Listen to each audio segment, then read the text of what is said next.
Welcome to Life Planning 101, brought to you by Kennedy Financial Services in Eastland, Texas. Tune in every week as we share important information to help you and your family live life on purpose. Insurance, investments, legacy and tax planning, and much more. All covered now on Life Planning 101. We're here with another episode of Black and White Market Chatter on Life Planning 101 with our weekly market recap. Aaron, can you fill us in on what the heck is going on? Yes, so we got big numbers today. We got the inflation print, and it was a little bit higher than expected. Right. And we kind of got a good idea about how this was going to turn out with what the market did yesterday.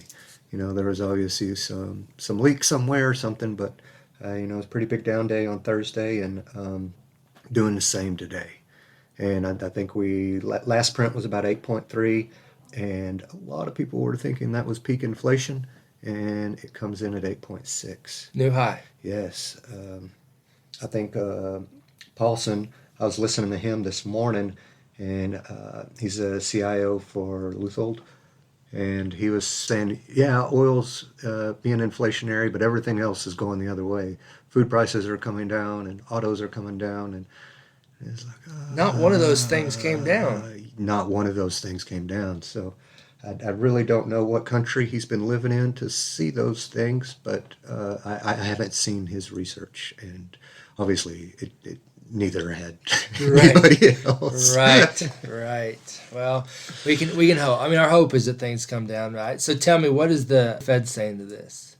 The Fed's staying strong. Their goal is to fight inflation. Right. Okay. If you kind of look back over this year, or possibly even part of last year, this was all transitory, right? This was supposed to be a 15-minute bout of inflation, and we're supposed to be done. That's horribly, horribly embarrassing by the Fed. Right. That everybody says, hey, something's wrong, and the Fed says, oh no, we're good. We're gonna grow out of it. Yeah. So missteps there, big missteps, and they're embarrassed. And also, they do not, under any circumstance, want to lead this country through the same path we did in the 70s and the early 80s. So they're going to be a little bit tougher on inflation here in the short term. So we're going to continue to see 50 bit or 0.5% increases every time they meet. They're going to raise interest rates. So from our standpoint, my biggest fear is we're caught here at KFS being too conservative when the market turns. If I wake up one morning, I'm sitting in cash and the market jumps 20, it's a punch to the gut.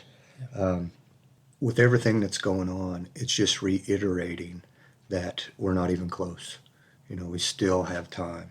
We still have a lot to work through. $120 barrel of oil that leaks into every part of the economy. Right.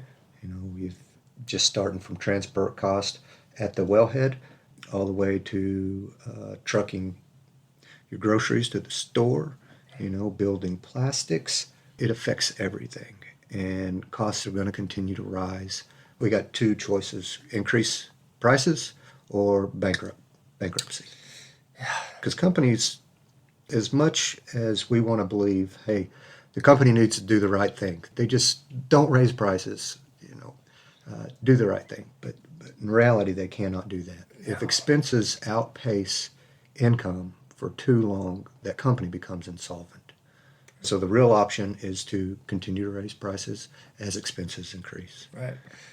Well, and so I heard it said a little different, and then this is different but more basic, I think, to say.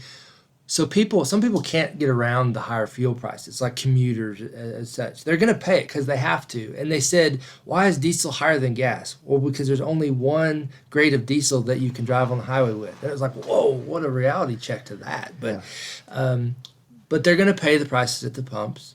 But what they're not going to do is go buy the consumer discretionary goods. Yes. Right, so they're going to try to pass those prices on because those companies are trying to stay in business. People are going to get to a point where they say, "I can't, I won't." Right? Yeah, we talked about that on one of our last meetings about substitutions, and You nailed it. What does somebody do? Say, hey, gas prices is too high, so I'm not going to go to work today? Not quite. Yeah, it's all fun and games, but hey, this is exaggerating, but what if you're making $100 a week and your fuel cost is $150? How many folks can stand that for too long? And you think it's exaggerating, but go look on the interstate. Look at all those trucks.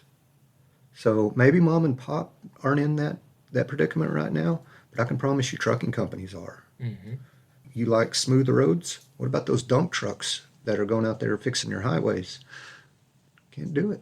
Right. It's getting to the point we have to make hard decisions on what's really important. Putting food on the table, driving to work, or go buying your third Tesla. Which one are you going to do? Right.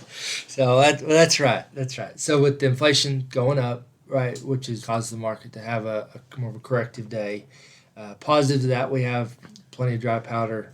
Lots of dry things powder. kind of smooth out though, right? And we got plenty of time, and it actually is helping clear up the picture where we know that we're on the right path. We're looking at the right things. We just got to be patient and not be drawn in to little bounces. Like the week before was a great week, and the week before that was a great week in the market. But hey, what had changed to cause that? Nothing. Yeah. Nothing. So it just reiterates: stay the course, stay disciplined, and let's all get through this. Let's get through this together. We're waiting for new data points. Yes, Until there's sir. new information, we're going to stay on it. I'm going to stay on this path. So that's great. Well, thank you, Aaron, for that explanation. That's wonderful. I hope everybody's enjoying our time weekly. Appreciate the feedback. Keep it coming. Again, this is Matt Ervin and Aaron Kennedy on Black and White Market Chatter. Thank you for joining us for Life Planning 101, brought to you by Kennedy Financial Services. If you have questions, you can email them to lifeplanning@kennedy-financial.com. Be sure to tune in next week for more Life Planning 101. The opinions expressed herein are those of the firm and are subject to change without notice. The opinions referenced are as of the date of publication and are subject to change due to changes in the market or economic conditions and may not necessarily come to pass. Any opinions, projections, or forward-looking statements expressed herein are solely those of the author, may differ from the views or opinions expressed by other areas of the firm, and are only for general informational purposes as of the date indicated. Securities offered through Calton & Associates Incorporated, a registered investment advisor, member FINRA SIPC. Investment advisory services offered through Smart Money Group LLC. Kennedy Financial Services and Smart Money Group LLC are separate entities and are not owned or controlled by Calton & Associates Incorporated.